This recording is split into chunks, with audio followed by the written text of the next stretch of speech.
وہاں تک چلو، وہاں سب کچھ مل جائے گا، منالی نے کہا اور لچکتی ہوئی اس کے ساتھ یوں چل دی جیسے اسے دنیا کی پرواہ نہیں۔ وہ دونوں وہیں ایک طرف جا بیٹھے۔ چند لمحے بعد ان کے لیے آرڈر لینے کے لیے ایک لڑکی آ گئی۔ منالی نے اسے آرڈر دیا۔ اسی دوران لڑکا تیزی سے چلتا ہوا اس کے قریب آ کر پھسل گیا۔ وہ شاپنگ مال کا ملازم تھا۔ گرتے گرتے جسپال سے ٹکرا گیا۔ تبھی جسپال کو محسوس ہوا کہ کوئی بھاری چیز اس کی گود میں آن پڑی ہے۔ لڑکا شرمندہ سا ہو کر اٹھ گیا اور آگے چلا گیا۔ جسپال نے ٹٹول کر محسوس کیا اس میں پسٹل تھا۔ آ گیا، جسپال نے دیکھے بغیر منالی سے کہا، وہی وہ پسٹل ہوں گے، 2 پسٹل ہوں گے۔ اب اٹھ اور واش روم کی طرف چلو، وہیں جا کر چھپاتے ہیں۔ منالی نے کہا اور اٹھ گئی۔ وہاں جا کر تنہائی کے لیے انہیں چند منٹ لگے۔ جسپال نے تیزی سے پسٹل نکالے، ایک منالی کو دیا اور دوسرا خود کو کوٹ کی جیب میں ڈال لیا۔ وہ فاضل میگزین تھے جو ایک منالی کو دے دیا۔ جب وہ واش روم سے باہر نکلے تو واپس سیدھے اسنیکس کی دکان پر آ گئے۔ ان کا آرڈر آ چکا تھا۔ انہوں نے وہ کھانا شروع کر دیا۔ 9 بج چکے تھے۔ منالی نے اپنا فون میز پر رکھا۔ اچانک اس کا فون بجا تو منالی تیزی سے بولی، جسپال، جسپیر آ گیا ہے، اسے لابی تک تقریباً 5 منٹ لگیں گے، تم پہنچو۔ جسپال کو جیسے کرنٹ لگ گیا۔ وہ تیزی سے اٹھا اور پھر لمبے لمبے ڈگ بھرتا سیڑھیوں والی لفٹ کی جانب بڑھا۔ 1 منٹ میں وہ دوسری منزل پر تھا۔ پرسکون انداز میں لابی کی طرف بڑھنے لگا۔ راہداری میں کوئی بھی نہیں تھا۔ وہ آگے بڑھتا چلا گیا۔ جس وقت وہ لابی میں پہنچا اس نے پسٹل پر اپنی گرفت مضبوط کر لی۔ وہاں کوئی نہیں تھا۔ عملے والے کمرے میں چند لوگ تھے مگر وہ سکون سے کام میں مصروف تھے۔ اب کسی بھی لمحے لفٹ کا دروازہ کھلنے والا تھا اور وہ اس کے سامنے ہوتا۔ وہ سائیڈ میں دیوار کے ساتھ لگ کر کھڑا تھا۔ لفٹ رکی، دروازہ کھلا، جسپیر آگے اور اس کے گارڈ پیچھے باہر آ گئے۔ جسپال نے پہلے ایک گارڈ کے سر پر پھر دوسرے گارڈ کا نشانہ لیا۔ دونوں ہی ڈکارتے ہوئے ڈھیر ہو گئے۔ حواس باختہ آنکھوں میں حیرت لیے پھٹی پھٹی نگاہوں سے وہ جسپال کو دیکھ رہا تھا۔ اس نے بامشکل کہا، کون ہو تم؟ جسپال نے جواب نہیں دیا بلکہ اس کے ماتھے پر پسٹل رکھ کر فائر کر دیا۔ یقیناً جسپیر کے بچنے کی امید نہیں تھی لیکن جاتے جاتے اس نے ایک اور فائر کر دیا۔ جسپال جیسے راہداری سے آیا تھا اس کے مخالف سمت راہداری میں بھاگ کھڑا ہوا۔ راہداری سے نکلتے ہی وہ نارمل ہو گیا اور سیڑھیوں کی لفٹ کی جانب بڑھا۔ تب تک سارے شاپنگ مال میں ہلچل مچ چکی تھی۔ اس نے ایک دم سے نیچے جانے کا ارادہ ترک کر دیا۔ وہ سیدھا بڑھا اور باہر والی دیوار میں شیشہ توڑ دیا۔ وہ زمین سے تقریباً 12 سے 14 فٹ کے فاصلے پر تھا۔ وہ شیشے کی دیوار میں سے باہر نکلا اور پھر اس دیوار کے ساتھ لپکتا ہوا نیچے اترنے لگا۔ جس وقت اس کے پاؤں زمین پر لگے اوپر سے فائر ہوا۔ وہ تیزی سے بھاگا۔ نہ جانے کہاں سے 2 لڑکے نکل آئے۔ وہ اوپر کی طرف فائر کرنے لگے۔ ایک دم سے گولیاں برسنے لگیں مگر اس کے ساتھ ساتھ وہ شاپنگ مال سے سڑک کی طرف بھاگ رہے تھے۔ تقریباً 2 منٹ میں وہ درخت کے نیچے کھڑی گاڑی تک پہنچ گئے۔ گاڑی سٹارٹ تھی۔ ان کے بیٹھتے ہی گاڑی چل دی۔ وہ سیکٹر 17 سے نکل پڑے تھے۔ تقریباً 10 منٹ کے وقفے میں وہ گاڑی مارکیٹ پہنچ گئے۔ انہوں نے وہاں گاڑی کھڑی کی۔ وہ فائر کرنے والے لڑکے اتر کر ایک طرف چل دیے۔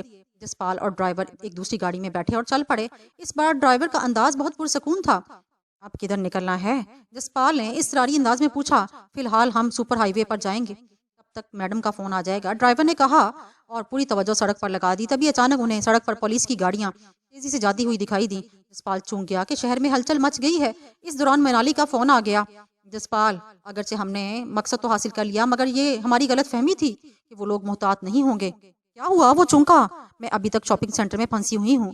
یہ تم نے اچھا کیا کہ دیوار توڑ کر نکلے ورنہ دھر لیا جانا تھا۔ اب پولیس پورے شہر میں ناکہ بندی کر چکی ہوگی۔ وہ کیا؟ اس نے تیزی سے پوچھا۔ مجھے لگ رہا ہے جیسے وہ لوگ تمہاری یہاں آمد کے بارے میں جانتے تھے۔ جالندھر اسٹیشن پر رابطہ نہیں کٹا، ہم نگاہوں میں تھے، منالی نے کہا۔ پھر تیرے لیے تو بہت مشکل ہو جائے گی۔ میں واپس آ رہا ہوں۔ ہرگز نہیں، بلکہ ڈرائیور کو فون دو، اس نے تیزی سے کہا۔ میں نے فون اسے دے دیا۔ وہ چند منٹ سنتا رہا پھر فون بند کر کے جسپال کو دے دیا۔ میڈم کہہ رہی ہیں کہ جس قدر جلدی اس شہر سے نکل سکتا ہوں نکل جاؤں۔ جیسے جیسے وقت گزرے گا یہاں سے نکلنا مشکل ہی نہیں ناممکن ہو جائے گا۔ تو پھر اس نے پوچھا، دیکھتے ہیں کدھر نکلتے ہیں۔ یہ کہہ کر اس نے گاڑی کی رفتار آہستہ کر دی اور پھر ایک ذیلی سڑک پر ڈال دی جہاں سے کچھ آگے جا کر بسوں کا ایک اسٹاپ تھا۔ ڈرائیور نے گاڑی وہاں آگے روکی اور جسپال کو اشارہ کر کے نیچے اتر آیا۔ دونوں پیدل چلتے ہوئے واپس اسٹاپ پر آ گئے۔ چندی گڑھ سے اپنی سواری میں نکلنا بہت مشکل ہو جائے گا، ہر جگہ اپنی شناخت دینا پڑے گی۔ یہاں بس میں بیٹھ کر شہر سے نکلتے ہیں۔ اوکے، جسپال نے سمجھتے ہوئے کہا اور اسٹاپ پر آ کر کھڑا ہو گیا۔ چند لمحوں بعد اس نے ڈرائیور سے پوچھا، تیرا نام کیا ہے؟ اپنی دنیا کے لوگوں کا کیا نام ہوگا؟ آپ جو مرضی پکار لو، وہ ہنستے ہوئے بولا۔ پھر بھی یار اب ہمارا ساتھ تو ہے نا۔ رانا چرن نام ہے میرا، اب جو چاہو آپ بلا لو، اس نے کسیانی ہنستے ہوئے کہا، حالانکہ اس میں شرمندگی والی کوئی بات نہیں تھی۔ انہیں وہاں کھڑے ہوئے چند منٹ ہوئے تھے۔ ایک طرف سے چند لوگ آ کر کھڑے ہو گئے، ان میں عورتیں بھی تھیں اور مرد بھی۔ تقریباً 10 منٹ میں وہاں 7-8 سواریاں ہو گئیں۔ تبھی چندی گڑھ کی طرف سے بس آتی ہوئی دکھائی دی۔ وہ ایک لوکل بس تھی اور جب وہ ان کے قریب آ کر رکی تو رانا چرن نے تیزی سے کہا، یہ بس تک جائے گی، قریب ہی شہر ہے چھوٹا سا۔ یہ تو تمہیں معلوم ہے کہ کدھر جانا ہے، جسپال نے الجھتے ہوئے کہا۔ اسی نے تیزی سے بولا، سسر راجستھان میں ہے، وہاں پہنچتے ہی ادھر کی پولیس سے چھٹکارا مل جائے گا، بس وہاں پہنچنے کی دیر ہے، جلدی بیٹھیں۔ یہ کہتے ہوئے وہ بالکل آخر میں سوار ہونے والی سواری کے پیچھے کھڑا ہو گیا۔ وہ دونوں بس میں سوار ہو گئے جس میں پہلے ہی بہت رش تھا۔ جسپال کو لگا جیسے وہ کہیں پنجرے میں پھنس گیا ہے، لیکن پولیس سے بچنے کے لیے یہ جائے پناہ اچھی تھی۔ اسے بیٹھنے کے لیے کہیں سیٹ دکھائی نہ دی تو وہ سکون سے کھڑا ہو گیا۔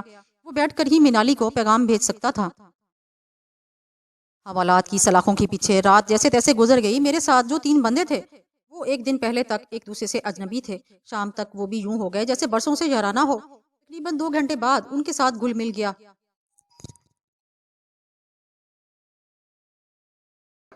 انہیں تاش کھیلنے کے لیے چوتھے بندے کی ضرورت تھی جو میری صورت میں انہیں مل گیا اور وہ میرے پاس آ گئے۔ حوالات کے مدکوک پیلے بلب کی روشنی میں رات گئے تک تاش کی بازیاں چلتی رہیں، پھر پتہ نہیں کب سوئے تھے، کیونکہ صبح جب آنکھ کھلی تو روشنی باہر جانے پھیل چکی تھی۔ تھانے کا گیٹ کھلا تو بھیدا میرے لیے ناشتہ لیے کھڑا تھا، اس کے پیچھے ہی سہیل تھا۔ میرے ساتھی حوالاتیوں نے بھی جب تک کھانا کھایا تب تک میں نے بھی ناشتہ کیا، پھر بھیدے سمیت سہیل سے بھی باتیں کرتا رہا۔ بھیدا سہیل کی وجہ سے پہلے جھجکتا رہا، پھر جب وہ پہچان گیا کہ وہ بھی جگری دوست ہیں تو اس نے مجھے چھاکے کا پیغام دیا۔ وہ نا چھاکے نے ایک اڑتی اڑتی خبر سنی ہے، وہ تمہیں بتانا تھی، اس نے آہستگی سے کہا۔ کیا ہے خبر؟ میں نے تجسس سے پوچھا۔ ڈی ایس پی سے معاہدہ تو یہی ہوا ہے کہ آج تم عدالت میں پیش ہوگے تو تمہاری ضمانت ہو جائے گی، پیرزادہ وقاص تمہاری ضمانت دے گا، ریمانڈ نہیں ہوگا۔ ہے تو ایسی ہی، میں نے کہا، لیکن راتوں رات ڈی ایس پی تبدیل ہو گیا۔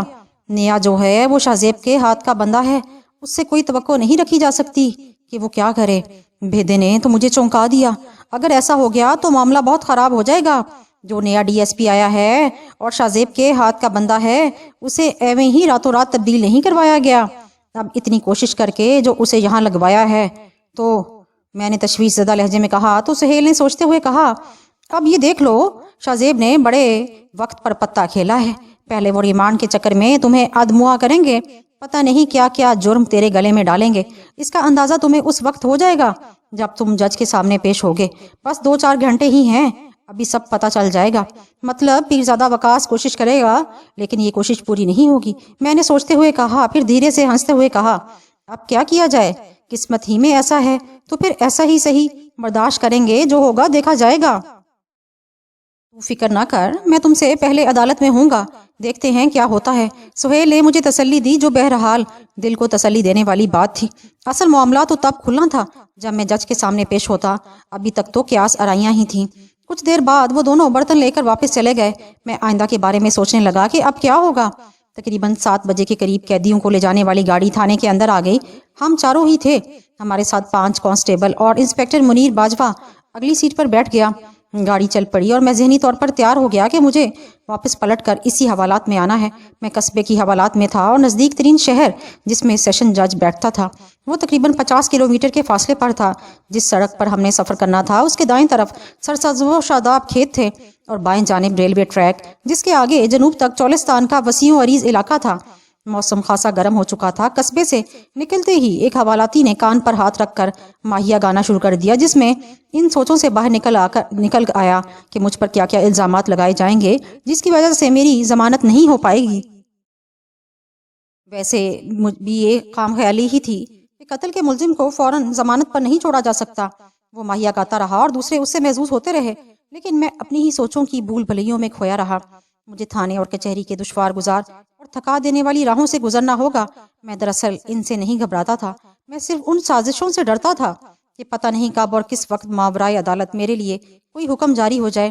اصل میں ہمارے ملک کا جو تفتیشی نظام ہے یا پھر جو سزا اور جزا کے لیے فیصلے کیے جاتے ہیں، اس میں اس قدر لچک ہے کہ سیاہ کو سفید اور سفید کو سیاہ کیا جا سکتا ہے۔ سفید چمڑی والے جو نظام چھوڑ کر گئے تھے، کالے انگریزوں نے اس کو اب تک مسلط رکھا ہوا ہے، جس میں انسانی تذلیل زیادہ ہے۔ انہی سوچوں میں الجھتے ہوئے ڈوبتے ہم ضلعی عدالت میں جا پہنچے۔ ہمیں کوتوالی میں رکھا گیا۔ ہم اس انتظار میں تھے کہ ہمیں آواز پڑے اور ہم جج کے سامنے پیش ہوں۔ نیا ڈی ایس پی ابھی تک سامنے نہیں آیا تھا اور اسے آنے کی ضرورت بھی نہیں تھی۔ منیر باجوہ ہی کافی تھا۔ کچھ دیر بعد وہ گھوم کر میرے سر پر آن کھڑا ہوا، کچھ دیر میری طرف دیکھتا رہا، پھر طنزیہ لہجے میں بولا، بہت مان تھا نا تجھے خود پر؟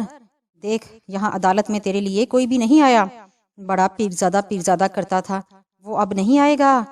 چلو نہیں آتا تو نہ آئے، وہ کون سا میرے مامے کا پتر ہے؟ میں نے تنگ کر کہا، وہ تیرے مامے کا پتر بن بھی نہیں سکتا، کہاں راجہ بھوج اور کہاں گنگوا تیلی، جاگیرداروں کے یار جاگیردار ہی ہوتے ہیں۔ رات اس نے شاہزیب سے سودے بازی کر لی ہے، تجھے اس نے ایک مہرے کے طور پر استعمال کر کے پھینک دیا، اس نے طنزیہ انداز میں کہتے ہوئے نفرت سے سر کو جھٹکا۔ چل میں تو مہرے کے طرح استعمال ہو گیا، تو ان کی خدمتداری نوکروں کی طرح کر رہا ہے یا وفاداری؟ میں نے کہنا چاہا تو وہ میری بات کو سمجھ کر ٹوکتے ہوئے بولا، بکواس نہ کروئے، میں افضل رنداوا نہیں جو تیرے ساتھ یاری نبھاتے ہوئے معطل ہو کر بیٹھا ہے، میں منیر باجوہ ہوں، جانتا ہوں کس بندے کو کس طرح انگلی پر نچایا جاتا ہے۔ جب تک تیرا ڈی ایس پی نہیں بدلا تھا اس وقت تک تو کس کی انگلیوں پر ناچ رہا تھا؟ اس بار میں نے طنزیہ انداز میں کہا، اوے بات سنو، میں نے تھانے دار ہی رہنا ہے، شاہزیب نے ایم این اے بن جانا ہے اور پیرزادے کا معاہدہ ہوا ہے کہ وہ ایم پی اے بنے گا، لیکن تیرے جیسے حوالات میں ریمانڈ پر مار کھاتے ہیں اور پھر جیلوں میں سڑتے ہیں، تو ضمانت کے خواب نہ دیکھ، کم از کم 14 دن کا ریمانڈ میں نے لینا ہے اور تیری ساری اکڑ نکالنی ہے، یہ خواہش میں بڑے دنوں سے اپنے دل میں لیے پھرتا ہوں۔ یار تو نے جو کرنا ہے کر لینا، عورتوں کی طرح دھمکیاں کیوں دے رہا ہے؟ ویسے کتنے قتل ڈالنے کو کہا ہے شاہزیب نے اور اس کے لیے کتنی رقم دی ہے؟ میں نے اسے چڑھانے کے لیے کہہ دیا، یہ تو تجھے جج صاحب کے سامنے جا کر معلوم ہوگا نا کیا ہوتا ہے تیرے ساتھ، اور پھر 14 دن تو میرے ہاتھوں میں ہے، اس نے کہا لگاتے ہوئے کہا۔ میں اس کی طرف دیکھ کر مسکرا دیا، نہ جانے کیوں اس وقت مجھے انسانی نفسیات بڑی عجیب سی لگی۔ بزدل، گھٹیا اور منافق انسان ہمیشہ اس وقت کھلتا ہے جب سامنے والا انسان اسے بے بس دکھائی دے۔ میں جو خود کو اس قانونی عمل سے گزارنے کے لیے خود کو پیش کر چکا تھا، اور میرے ذہن کے کسی کونے میں یہ بھی تھا کہ اگر سردار شادین کا قتل مجھ پر ثابت بھی ہو جاتا ہے تو جیل بھگتنے کے لیے تیار تھا۔ میں اتنا تو جانتا تھا کہ پھانسی تک لے جانے والے ثبوت ان کے پاس نہیں ہوں گے، لیکن ابھی کچھ بھی نہیں ہوا تھا اور منیر باجوہ اپنے دل کی ناجائز خواہش مجھے بتا رہا تھا۔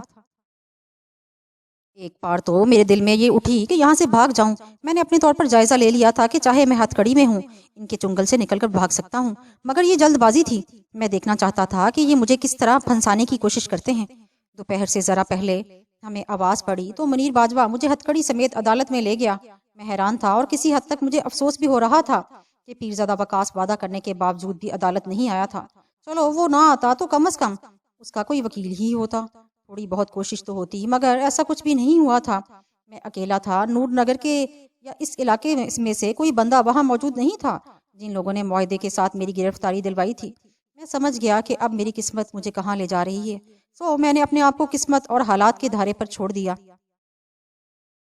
میں جب عدالت سے باہر آیا تو اس وقت میں انتہائی خطرناک مجرم تھا، مجھ پر سردار شادین کے قتل سے لے کر کئی دوسرے قتل بھی کرنے کا الزام تھا۔ شاہزیب نے بڑی ہی اچھی پلاننگ کی تھی۔ ایسے وقت پر پیرزادہ وقاص سے سمجھوتا کر لیا جب مجھے گرفتار کر لیا گیا۔ اس دوران جو ثبوت پیش کیے گئے وہ سبھی ریڈی میڈ تھے، ضمانت تو اب کیا ہونی تھی، اب تو مقدمہ ہی چلنا تھا، نہ جانے کب تک حوالات مقدر میں تھی اور پھر جیل کی زندگی پھانسی ہوتی یا عمر قید جو بھی تھا، اس فیصلے کے انتظار میں کتنا وقت بیت جاتا۔ اس دوران رہائی کی امید تو کی جا سکتی تھی، لیکن نصیب میں رہائی کے لیے مجھے جنگ لڑنا تھی۔ میں سمجھ رہا تھا کہ اب یہ پیسے اور تعلقات کا کھیل ہے، مہنگا وکیل، ریڈی میڈ گواہوں کے بلبوتے پر مقدمے کا رخ کہیں سے کہیں جا سکتا ہے۔ کچھ دیر کے لیے مجھ پر مایوسی چھا گئی، لیکن اگلے ہی لمحے نہ جانے کیوں مجھے اماں کی دعاؤں پر بھروسے کا خیال آ گیا، تو میرے اندر ایک دم سے حوصلہ بھر گیا۔ کیا ہوا جو وقتی طور پر منافقین جیت گئے ہیں، مجھے بہرحال ان سے لڑنا ہے، اور اس وقت تک لڑنا ہے جب تک میری آخری سانس ہے۔ اس جنگ کی نوعیت کسی قسم کی بھی ہو اور میدان جنگ کیسا بھی ہو، عدالت کی غلام گردشوں سے نکل کر قیدیوں کی گاڑی تک آتے ہوئے مایوسی کا دریا پار کر گیا تھا، اور اب میں حوصلے کے میدان میں تھا۔ میرے ساتھ تینوں حوالاتی تھے، وہ بھی آ گئے تو ہمیں گاڑی میں سوار کرایا گیا۔ انسپکٹر منیر باجوہ ہمیں اپنی نگرانی میں سوار کرا رہا تھا، اس کے چہرے پر طنزیہ مسکراہٹ مجھے بے چین کر رہی تھی۔